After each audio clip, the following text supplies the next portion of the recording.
بسم اللہ الرحمن الرحیم۔ السلام علیکم۔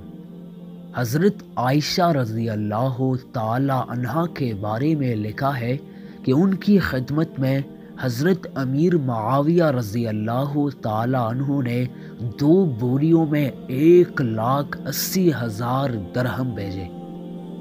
حضرت عائشہ نے ایک طبق منگوایا اور یہ ساری رقم لوگوں میں تقسیم کرنا شروع کر دیا۔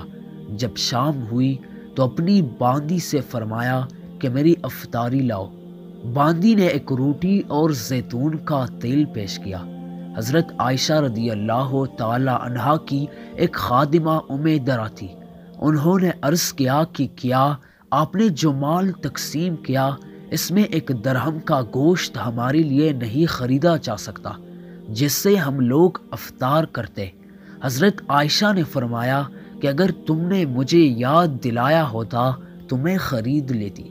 یہ حیرت انگیز قسم کی سخاوت ہے کہ خود تو یاد نہیں رہے اور ساری دنیا پر لٹا دیا، اور رقم بھی کوئی معمولی نہیں بلکہ 1,80,000 درہم۔ کیا ٹھکانہ ہے اس سخاوت کا؟ بھائیوں، یہ ام المؤمنین حضرت عائشہ صدیقہ رضی اللہ تعالی عنہا تھی جنہوں نے 1,80,000 درہم صبح سے لے کر شام تک لوگوں میں تقسیم کی، اور اس کو یہ یاد دلانا پڑتا تھا کہ آج افطاری کے لیے 1 درہم کا گوشت لایا جائے۔ میرے پیارے دوستوں، اگر ویڈیو اچھی لگی ہو تو ویڈیو کو لائک کرنا، اور ایسے بہترین اسلامی واقعات کے لیے ہمارے چینل عالم اسلام کو سبسکرائب بھی کرنا۔